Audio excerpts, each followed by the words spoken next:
Greetings, fellow painters. Let's paint up Superhero Hulk for your Marvel Zombies board game. Grab your favorite dark green, your second favorite pale yellow. We will use these two colors to paint all of Hulk's skin.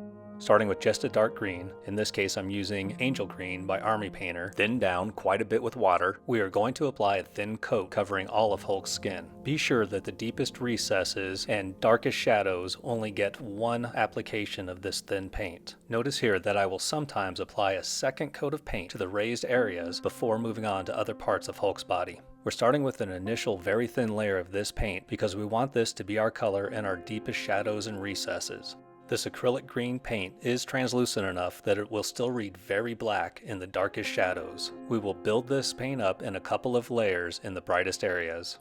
This is my favorite approach to miniature painting, where I start with a black rattle can primed mini and build up my colors and highlights from there. I enjoy this approach because it gives me complete control over the jumps in value when I'm applying highlights to the model. It also gives me complete control over the direction of the light source, which in this case is coming from Hulk's top right side. This will place the shadow areas on the model's lower left side, which will give a high contrast in value across the model's horizontal axis as the viewer looks at the model from left to right, giving it a more interesting appearance. As we paint the feet, notice how dark the left side of Hulk's rib cage is. This area is not going to get much brighter than this. A few more details like painting the holes in the ripped jeans, and we will move on to our second coat of Angel Green.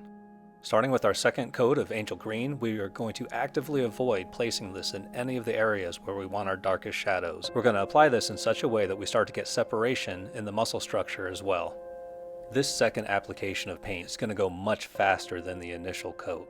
This layer still won't achieve full coverage, and we should allow the paint to get darker on the lower areas of the muscles.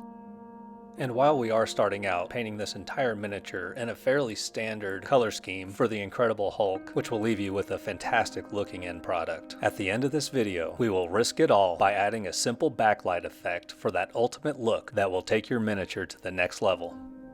And now one final coat of Angel Green will be slapped across the tops of all the muscles on Hulk's body. Once again, we will allow this to get darker as it reaches the lower part of the muscles and other recesses.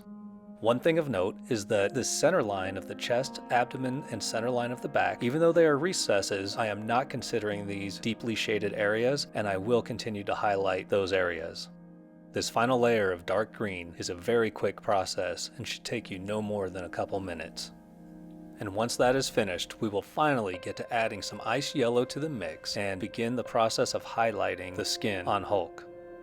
I like starting with the center line of the chest just to ensure that I don't forget this easy to miss part of the miniature.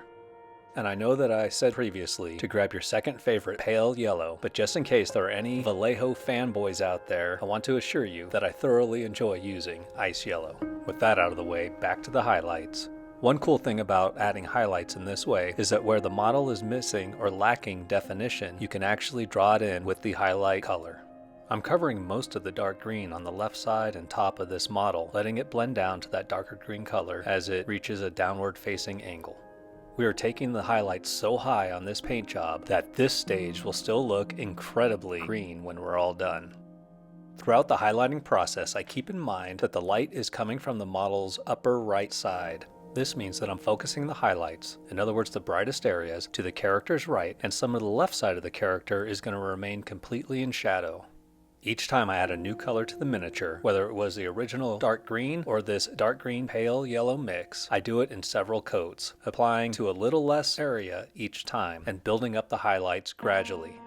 I will continue this process adding a little more ice yellow to the mix each time until I achieve the desired look, which will appear brighter and more yellow than you think it probably should.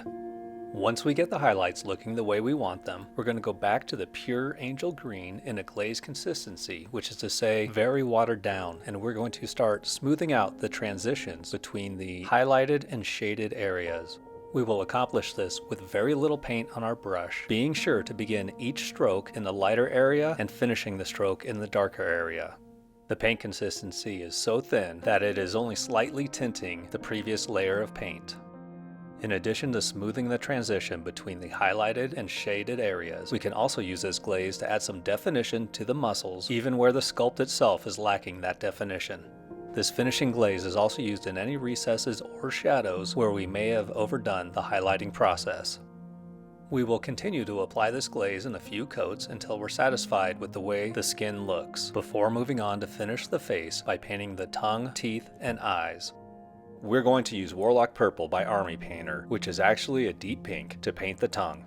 Taking advantage of the translucent nature of this paint, we will apply the paint in 3 coats. The first coat covering the entire tongue and still showing as dark, and with each additional coat we will work closer to the tip of the tongue, finishing with one final dot on the tip of the tongue.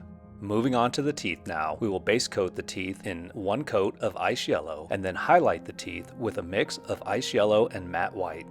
Now let's use some Alien Purple by Army Painter to start painting the pants.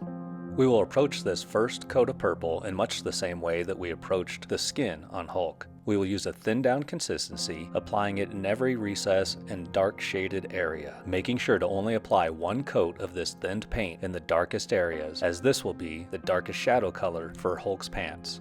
We will apply this color in several thin coats, focusing more and more on upward facing areas and any protruding folds and creases on Hulk's pants. While I continue to layer up the Alien Purple in several coats, getting more and more opaque in the upward facing areas, notice that I did not highlight Hulk's skin inside the ripped area of his jeans. Once we have achieved an opacity that we're happy with in the highlighted areas, we will move on to adding the color Purple by Vallejo as a standalone color to place more highlights. This paint will be added in individual strokes and some stippling to start to give Hulk's pants some texture. In other words, we want some of the dark Alien Purple to show through even in the most upward facing areas. Now that we have those purple highlights looking perfect, we're going to add some ice yellow to the mix and do a final level of highlights with a mix of ice yellow and purple by Vallejo. Once again, this highlight will be applied with rough strokes and stippling motions in order to give the pants some texture. We will also use this color mix to add edge highlights to the fabric. For the final pass, we'll use nearly pure ice yellow mixed with just a little bit of the purple to add some final dotted highlights.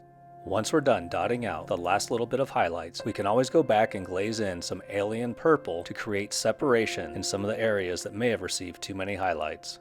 That wraps up painting the Superhero Hulk sculpture, and now it's time to move on to the base. We will throw down a base coat of Necromancer Cloak over the entire base of the miniature.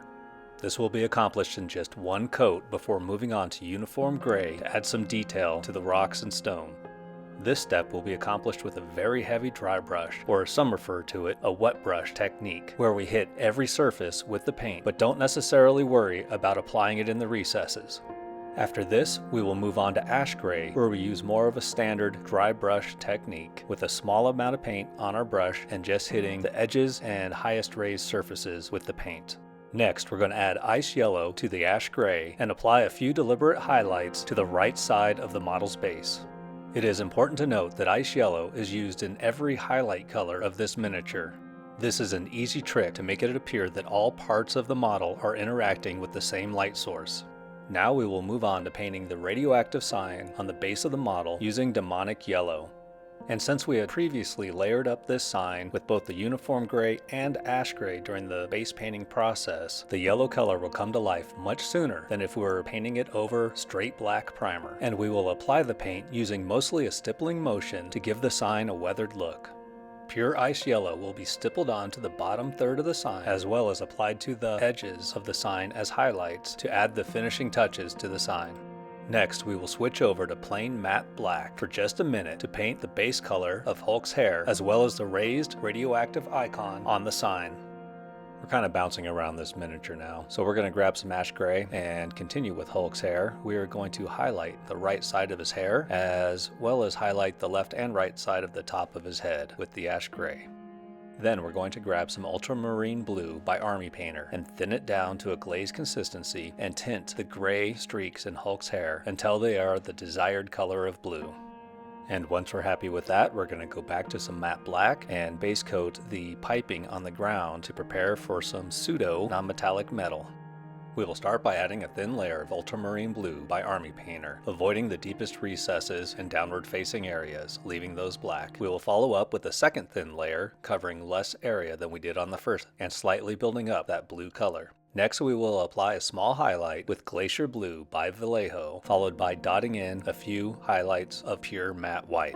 Following this, we will go back to our ultramarine blue in a glaze consistency and blend some of those highlights together and smooth out the transitions. And now it's gut check time. At this point, you have a finely painted model that's ready for your tabletop game, but we are not going to stop here. We're going to grab some titanium white ink and start mapping out our highlights for a cool blue backlight effect. We will apply the white ink to the downward facing protrusions on Hulk's left side.